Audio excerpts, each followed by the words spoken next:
Mr. Speaker, let us not mince words about what happened last week. It was a violent attempt to interrupt our democratic process.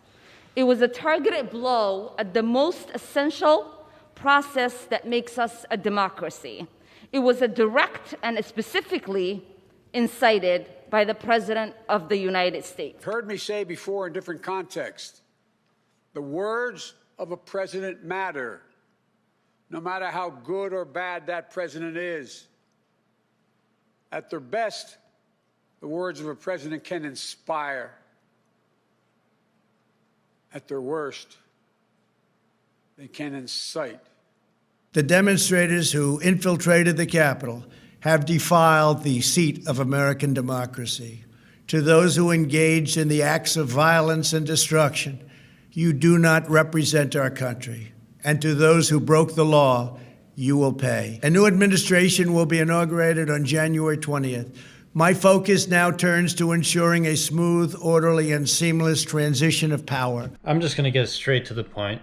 Trump is innocent. In no way did Trump incite insurrection. We all know about the events that took place on January 6th. The question is, what did we take away from those events? And did we take away things from what the media wanted us to take away, or did we take away things that we looked into ourselves? There's no actual evidence that the left or the media has of Trump inciting violence on January 6th or as we know, the Capitol building riot, which requires an active call to action. But don't take it from me, as I'm not a lawyer, so I'm probably butchering the terms myself, but I think I got the main point right. Allow civil rights attorney Lee Rowland to explain. Under the First Amendment, it's an extremely high bar before speech can be criminalized as incitement. But unless and until there is an immediate and serious risk to a specific identifiable person, that speech can't be made criminal consistent with our First Amendment. And what exactly did the Supreme Court rule after Brandenburg versus Ohio in 1969? The Supreme Court determined that Mr. Brandenburg had not committed incitement because there was no particular individual he was suggesting be harmed. He didn't create a plan of action for hurting anyone. He spoke in general and vague terms about an all-white future. He also said unbelievably hateful and disgusting things about Black people, as you might expect from a leader of the KKK.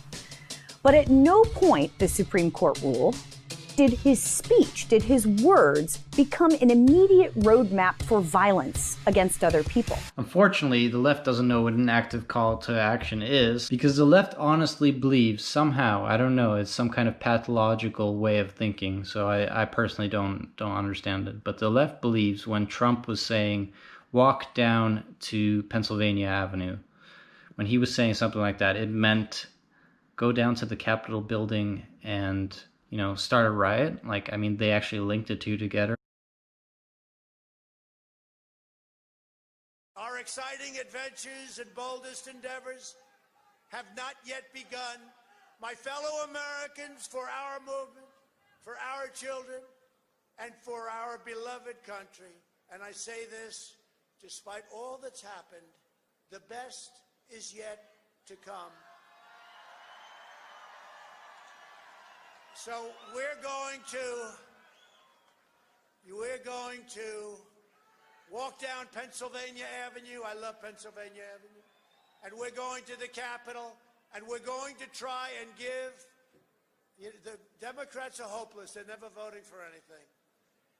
Not even one vote. But we're going to try and give our Republicans, the weak ones, because the strong ones don't need any of our help, we're going to try and give them the kind of pride and boldness that they need to take back our country. So let's walk down Pennsylvania Avenue. I want to thank you all. God bless you, and God bless America. Thank you all for being here. This is incredible. Thank you very much. You just heard the bit that the left and the media have been using to scapegoat Trump with having apparently incited the violence.